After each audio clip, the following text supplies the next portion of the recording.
इब्तिदाई तकरीब के सदर मोहतरम मुख्तार सर,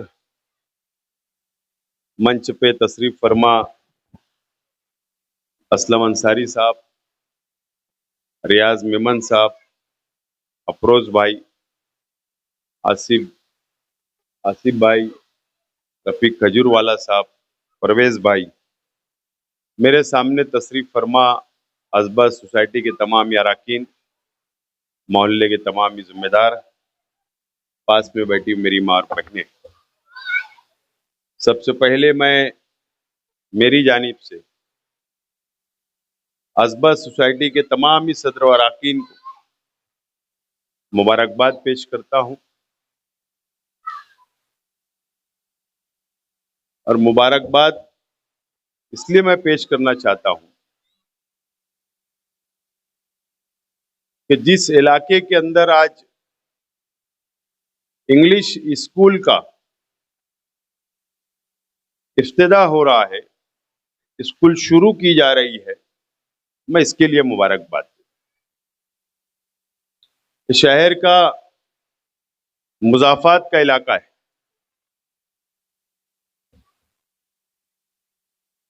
और ऐसे इलाके में जहां पर उर्दू स्कूलें सही तरीके से नहीं होगी, वहां पर इंग्लिश स्कूल आपने शुरू किया,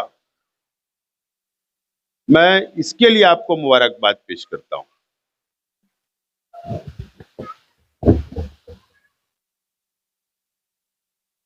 एक वक्त था कि अजबा सोसाइटी एक छोटे से कमरे के अंदर इन्होंने बुनियाद रखी रौनकाबाद में। नौजवान आपस में सर जोड़कर बैठे और सोसाइटी की शुरुआत हुई। और जब भी मैं अजबा सोसाइटी के प्रोग्राम में मौके मौके से मैं शरीक रहा, तो शहर के अंदर अगर उंगलियों पे गिने जाने वाली अगर कोई सोसाइटियां कल्बे जो शहर में चलती होगी, अदारे चलते होंगे, उसमें एक अजबा सोसाइटी का नाम शामिल है, जो खुलूस कौम के बच्चों के लिए, जो जज्बा नौजवानों में है कि बच्चों को तालीम मिले, बच्चों को कंप्यूटर वो सीख सके, सिलाई मशीन, सिलाई बच्चियों को सिखाने का काम हो, या दीनी काम हो, मिल्ली काम हो, समाजी काम हो, या तालीमी काम हो, हमेशा बढ़ चढ़कर अजबा सोसाइटी के सदर और अरकान हिस्सा लेते हैं। और इनको देखते हुए, इनके काम को देखते हुए एक जगह की तलाश थी कि एक जगह होना चाहिए। अब रौनकाबाद के इतराफ के अंदर हमारी अपनी कोशिश, बहुत हमने कोशिश की, असलम अंसारी साहब, रियाज भाई, रफीक भाई, वहां मोहल्ले के जिम्मेदारान ने बहुत कोशिश की, लेकिन नाकाम हम लोग रहे। और फिर यह तय पाया कि इस इलाके के अंदर यहां पर ओपन स्पेस, यहां पर कुछ गार्डन वगैरह था, ये इस्तेमाल में नहीं थी ये जगह। इसके लिए फिर उस वक्त गवर्नमेंट फंड से, ये जो इमारत है ये कॉरपोरेशन के फंड की नहीं है, ये गवर्नमेंट फंड से ये इमारत मैंने तामीर करके बच्चों को दिया, ये अजबा सोसाइटी को मैंने दिया था। और आज मुझे खुशी हो रही है कि यहाँ पर इस मुज़ाफ़ात इलाके के अंदर अब समाज की, कौम की खिदमत अंजाम देने के लिए अजबा सोसाइटी मैदान में आ गई है। मैं बहुत बहुत मुबारकबाद पेश करता हूँ और उम्मीद है कि आप जरूर इस इलाके के, मेहनत बहुत है, मैं सिर्फ तालीमी प्रोग्राम कराता रहा, सियासी फील्डों के अंदर तालीम के लिए काम करता रहा, मदद करता रहा अलग अलग अदारों को, अलग अलग स्कूलों को, कि हमारे शहर के अंदर तालीमी तहरीक चलना चाहिए, हर घर तालीम पहुंचना चाहिए। उसके लिए मैं बहुत मेहनत करते रहा, वो मेरी अपनी जिम्मेदारी भी थी। लेकिन मेहनत इसके लिए है कि अभी 2 रोज पहले जुमा के दिन शेख रशीद कोचिंग क्लासेस का इफ्तिदा अमल में आया और मैं वहां बैठकर, क्योंकि वो उसकी निगरानी मैं खुद कर रहा हूं, ट्रस्ट जो बना है वो मेरे अपने घर का ट्रस्ट है, बाहर का कोई नहीं है, और इसके लिए जिम्मेदारी मजीद और बड़ी, और वहां बैठकर उसको मैंने बनवाया, तामीर करवाया, मुकम्मल करवाया। और जब अभी एडमिशन की बात आती है बच्चों की, तो मेहनत इसके लिए लगती है कि मैंने ये देखा कि हमको घर घर तक जाना पड़ता है, पॉम्पलेट तकसीम करना, टीचरों को घर घर तक भेजना, ज़हन साजी करना, वालिदैन की, बच्चों की ज़हन साजी करना, जब जाकर बच्चे स्कूल तक, कोचिंग क्लास तक आते, इतनी मेहनत लगती है। मैंने अभी चंद दिनों के अंदर ये बात को महसूस किया। मैं सिर्फ यही मशवरा देना चाहता हूं असबा सोसाइटी के तमाम ही सदर और अरकान को कि अगर यहां पर आज अगर 20 एडमिशन हुए होंगे तो कल 100 एडमिशन कैसे हो आइंदा साल, इसके लिए आपको सिर्फ अगर हम स्कूल खोल दे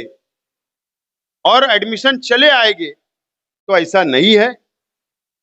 बल्कि आपको इसके ऊपर एक टारगेट लेना पड़ेगा और एक एक घर जाकर आपको कन्विंस करना पड़ेगा, उनका ज़हन साजी करना पड़ेगी वालिदैन की कि बच्चे को तालीम जरूरी क्यों, बच्चियों की तालीम जरूरी क्यों है। ज़हन साजी करके आपको ये स्कूल को आगे बढ़ाना है,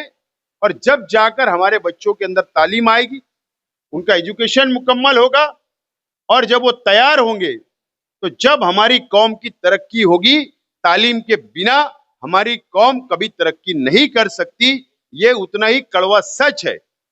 अलग अलग राय आती है, लेकिन मैंने यही महसूस किया, जो तजुर्बा मैंने लिया, जब तक तालीम नहीं आएगी, जब तक हमारी कौम की तरक्की नहीं होगी, यही सच्चाई है। और इसीलिए मैं खुद वापस मैं अभी आगे आया हूं। पहले मैं सर एमएलए बना तो मैंने बहुत मेहनत की कि तालीम के लिए एक तहरीक खड़ा हो, लेकिन इलेक्शन हार गया, मायूस हुआ, जैसा असलम भाई बता रहे थे, मायूस हुआ। लेकिन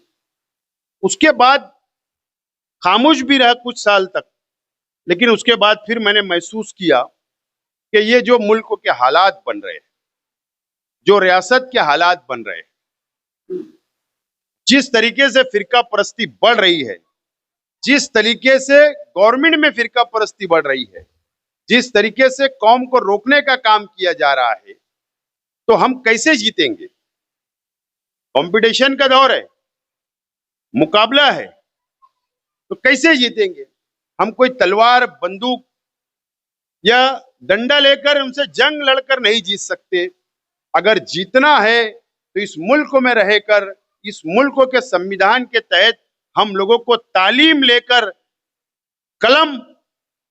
और किताब लेकर हम लोगों को आगे बढ़ना पड़ेगा, जब जाकर हम इन लोगों से जीत सकते हैं। इसके लिए फिर मैं एक मर्तबा आगे आया, और फिर मैंने अभी एक तालीमी मरकज 2 दिन पहले इफ्तिदा हुआ, और इंशाअल्लाह मैं ये कोशिश कर रहा हूं, मैं जमीन की तलाश में हूं कि और इस इलाके के अंदर खास तौर पर ये पट्टा, उसके बाद गुरुवार वार्ड, उसके बाद ये 60 फीटी रास्ता, कि एक ऐसी जगह मुझे सेंटर में मिल जावे कि जिस तरीके से शेख रशीद साहब के नाम से मैंने कोचिंग क्लास वहां पर अलीशान तामीर किया, सेम पैटर्न के ऊपर मैं इधर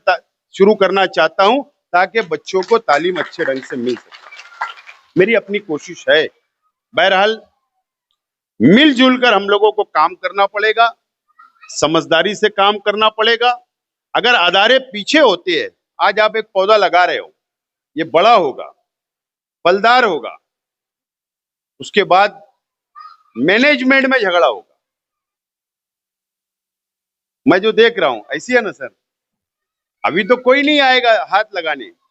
बढ़ाने के लिए, पौधे को पानी डालने के लिए कोई नहीं आएगा, लेकिन जब वो पौधा बड़ा हो जाएगा, जब वो फलदार हो जाएगा, जब वो फल देने लगेगा,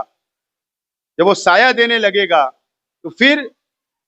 फितना पैदा होता है और फिर मैनेजमेंट के अंदर झगड़ा शुरू होता है और उसके बाद वो केस होती है, फिर वो हाई कोर्ट सुप्रीम कोर्ट तक लड़ते हैं और लेकिन नुकसान किसी का होता है तो वो अदारे के अंदर पढ़ने वाले बच्चों का और बच्चियों का होता है।